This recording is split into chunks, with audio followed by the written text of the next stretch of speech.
పయనం ఏటైనా ఎజెండా ఒక్కటేనని మాజీ ఎంపీ పొంగులేటి శ్రీనివాసరెడ్డి అన్నారు. సార్వత్రిక ఎన్నికల్లో గెలిపే లక్ష్యంగా అందరూ పనిచేయాలని కార్యకర్తలకు సూచించారు. నిత్యం ప్రజల్లో ఉంటూ కష్టాలు బాధలు తెలుసుకొని సమస్యల పరిష్కారానికి కృషి చేయాలని పిలుపునిచ్చారు.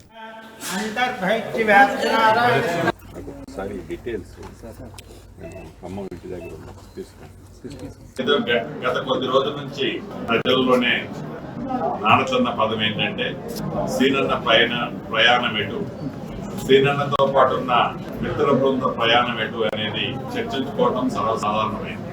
దాంట్లో భాగంగా ప్రయాణం ఎటైనా జెండా ఏ జెండా అయినా ఏ జెండా మట్టుకు ఒక్కటే.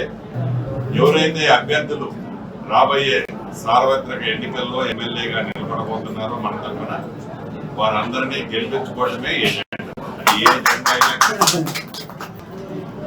దాంట్లో భాగంగా మొట్టమొదటిసారిగా ఉమ్మడి ఖమ్మం జిల్లాలోని భద్రాద్రి కొత్తగూడెంలో ఉన్న ఇల్లెందు నియోజకవర్గంలోని గార్ల మండలం ఎన్నుకోవటంలో